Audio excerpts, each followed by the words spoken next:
Hello दोस्तों, आप सभी का स्वागत है हमारे यूट्यूब चैनल एक कहानी पर। आज हम आपके लिए लेकर आए हैं एक नई कहानी। पर उससे पहले दोस्तों, प्लीज़ हमारे चैनल को सब्सक्राइब कीजिए।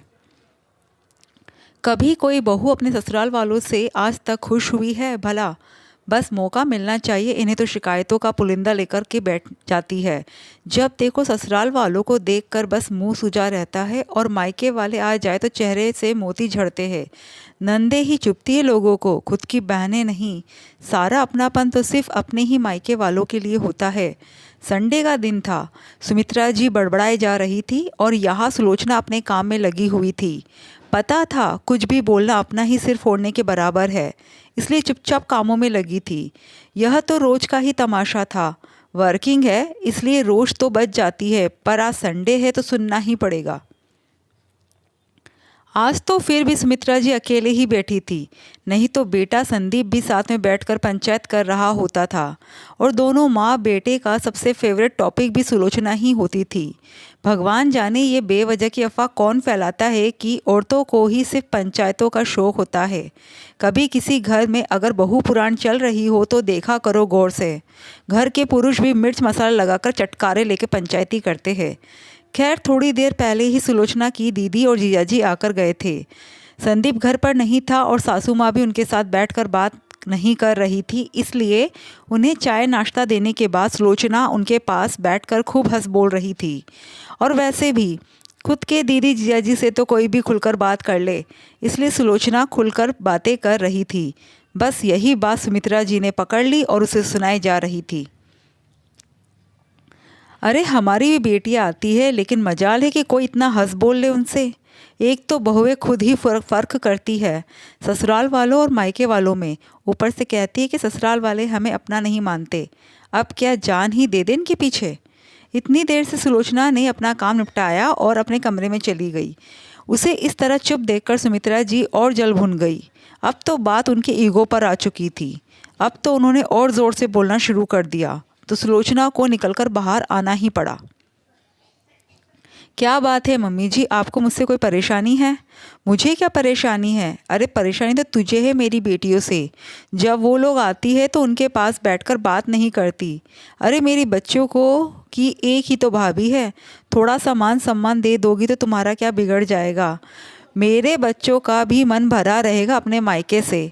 माफ़ करना मम्मी जी, लेकिन मुझे भी चुपचाप बैठने का कोई शौक़ नहीं है, पर पता तो चले कि कब कौन सी बात को पकड़ ली जाएगी, इसलिए चुप रहती हूँ।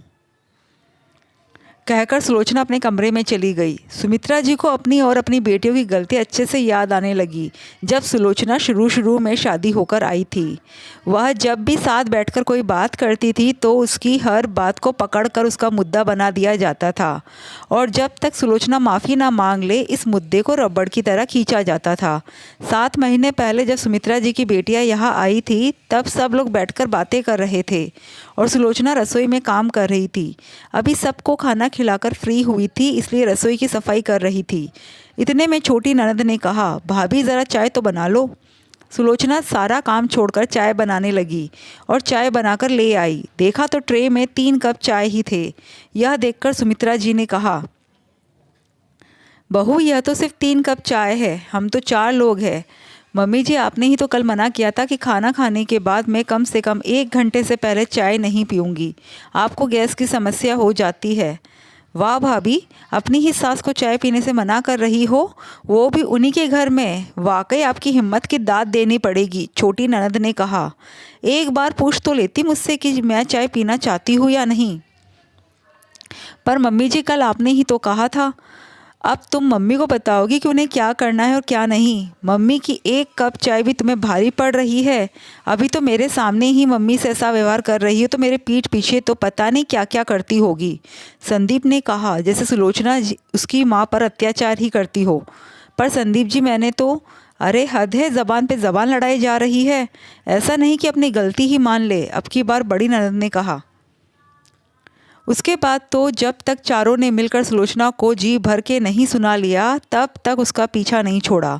सुलोचना की तो आंखों में आंसू ही आ गए। चारों अपनी टीम बनाकर एकजुटता का सबूत देते हुए, पता नहीं सुलोचना एकजुटता का सबूत देते रहे और सुलोचना को बहू नहीं अपना प्रतिद्वंदी मानते रहे।